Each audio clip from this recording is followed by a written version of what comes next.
The air in the banquet hall felt thick, like I was breathing through a straw.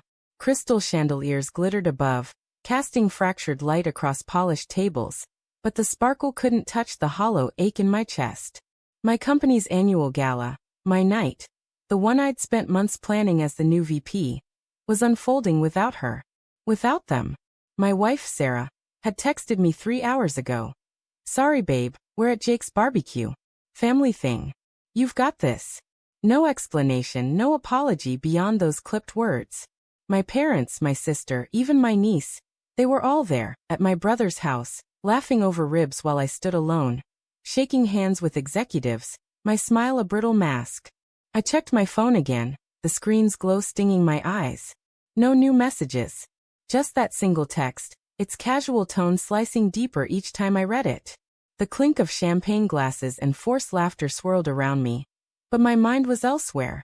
Picturing Sarah's laugh, her hand brushing Jake's arm as she passed him a beer. My brother, always the charmer, always the one who could pull everyone into his orbit. I shook the image away, but it clung like damp smoke. The gala was a triumph, or so they said.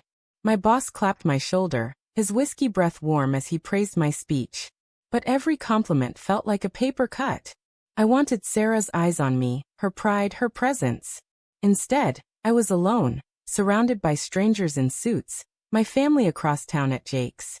Why Jake? Why tonight? My fingers tightened around my glass, the cold biting my palm. Something was wrong. I could feel it, a low hum of dread beneath my ribs. Driving home, the city lights blurred through the windshield, rain streaking across the glass like tears I couldn't shed.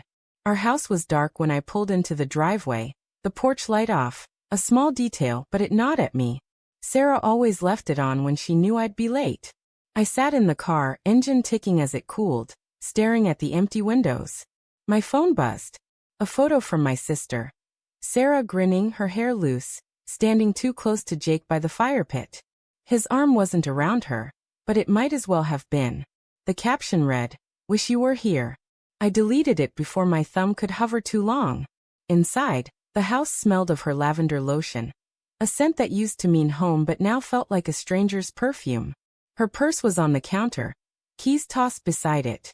She'd been home. My pulse quickened, a dull thud in my ears. "Sarah."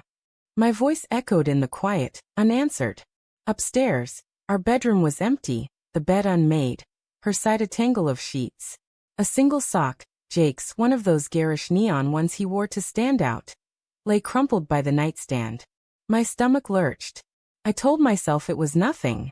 He'd been over last week, helping with the deck.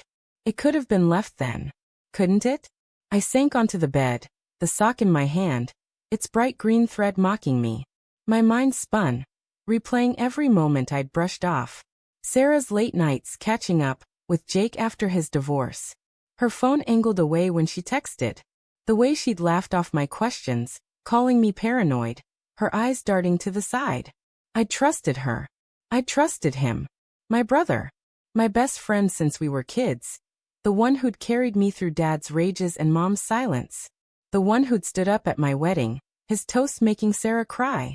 How could I even think this? But the sock burned in my hand. I dropped it, my breath shallow, and checked her phone on the dresser.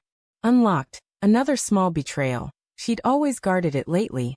Her messages with Jake filled the screen, a cascade of blue bubbles. "Meet me at the lake tomorrow?" He'd written last week. "Need you there." Her reply, "Wouldn't miss it. Just us." My chest tightened, air refusing to come. I scrolled further, each message a shard of glass. "Missed you at the barbecue he'd sent tonight. You looked good." Her response, "You too. Next time no crowd." No crowd.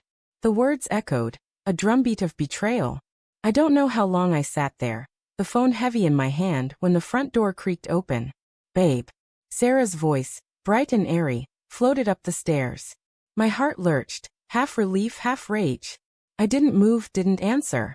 Her footsteps climbed, hesitant now. "You home?" She appeared in the doorway, her sundress wrinkled, her cheeks flushed from the night air or something else. Her smile faltered when she saw my face. "What's wrong?" I held up the phone, my hand trembling. "This." My voice was low, barely mine. Her eyes widened, but she didn't flinch. Not yet. It's nothing, she said too quickly, stepping toward me. You're overthinking again, Tom. Jake. Her laugh was thin, a cracked bell. I wanted to believe her. God, I wanted to. But the sock, the texts, the barbecue. They stacked like bricks, walling off the trust I'd built over 10 years. Tell me the truth, I said, my voice breaking. Now. She froze, her hand halfway to mine. The silence stretched, heavy with the weight of what she wasn't saying. Then her shoulders sagged, and she sank onto the bed, her face crumpling. It's not what you think, she whispered, but her eyes wouldn't meet mine. Jake and we got close. After his divorce, he was a mess. I was just helping him. Helping him how? My voice was sharp now, cutting through her words. She flinched, her fingers twisting the hem of her dress. We kissed, she said, so softly I almost missed it. Once. A month ago. It was a mistake. I stopped it. Her eyes flicked up, pleading, but all I could see was Jake's grin in that photo, her body angled toward him. A month ago. While I was working late, planning the gala, believing we were solid. A mistake? I stood pacing, my hands clenched. You've been texting him, meeting him, lying to me. You skipped my night for him. My voice cracked, anger and grief colliding. My whole family was there, Sarah. My parents, my sister. Did they know? The thought hit like a punch. My own blood, laughing with her, with him, while I stood alone. They don't know, she said, tears spilling now. I swear, Tom. It was one moment. I love you. I didn't want to hurt you. But her words felt hollow, like a script she'd rehearsed. I thought of Jake's arm around her in my mind's eye. The way he'd always been the one everyone chose. Even her now. I left the room. Her sobs trailing me down the stairs.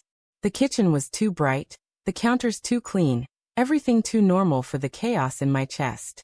I grabbed my keys, needing air, needing distance. But as I opened the door, Jake stood there, his fist raised to knock. His face, my face mirrored but sharper, cockier, paled when he saw me. Tom, he started, his voice too smooth. I heard you left the gala early. Thought I'd check on you. Check on me. I laughed, a bitter, broken sound. Or check on her? His eyes flickered, just for a second, but it was enough. The truth was there, in the way he shifted, the way his mouth tightened. Not just a kiss. Not just once. My brother, my wife.